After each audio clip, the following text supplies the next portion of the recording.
created using Powtoon.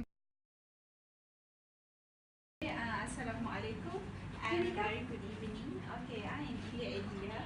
Representing my other group members, Nur Saada, Nurul Najwa, Azlena Abdul Kadir, and Shafiqah. Okay? Okay. So, Mr. Ikmal Azmar. Yes. Okay, today's title is Authoritative Style in Children's Education. So, I'll now begin my first question. Okay, what is your opinion regarding the authoritative style of parents and teachers when educating children?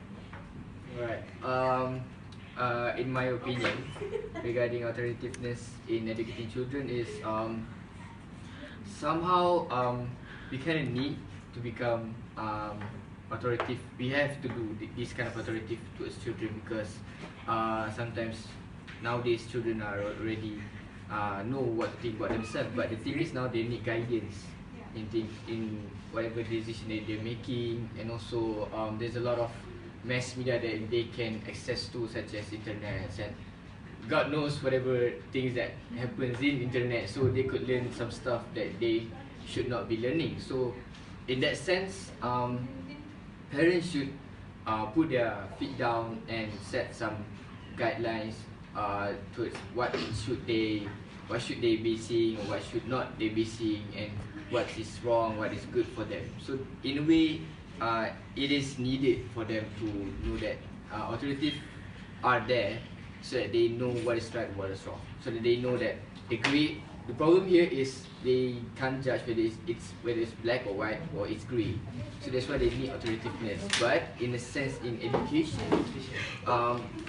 because education actually not start at school, but actually education starts at the house, because at home, because before they enter the schools, they will be learning with their parents first. So basically, the way the parents educate their children will affect in how they learn in the school. So basically, when they learn by authoritativeness, let's say the parents will give A and they say A, and then when the parents say B, they say B. There's no A, B, C from themselves. It could be what we Malaysian have been worried about spoon feed from the teachers and lecturers and all that. So in terms of educating lifestyle, probably at earlier part will be okay, but once they enter schools, maybe parents should less authoritativeness, so that they can learn by themselves, so that they can learn by mistakes. They have to commit mistakes sometimes, so that they know that it's right or wrong. In terms of education, in terms of subjects in schools, in a way, maybe parents should instill a lot of high order thinking skill. Maybe not so high, but at least can let them think of themselves about some issue. So in conclusion, so you are agreeing to say that it is okay to apply authoritative style in school and home, but to a certain extent. Yeah. Okay. So we'll proceed with the next question: the effects of authoritative style in educating children. Just like what I said, it depends on how strictness of the parent is. I mean, effects of authoritative style. Oh, okay. So in terms of parents, maybe at the early stage, it will be good, but if too much, the children could be scared of making mistakes, and also they'll be probably, because we have to know that not all parents are right, because parents are also human. So there's a possibility that the parents could be teaching stuff that maybe for the children is not good for them. It could be that way.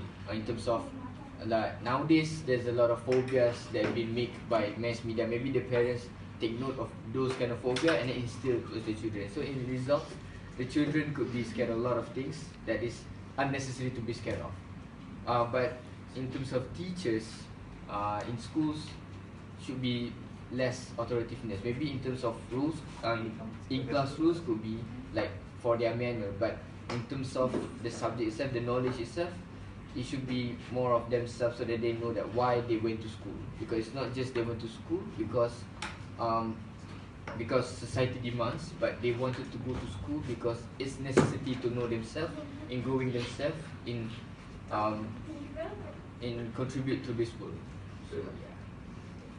So thank you, Mr. Itiman Amza, for the informative opinions and answers. Sure, Thank you. Alright, thank you.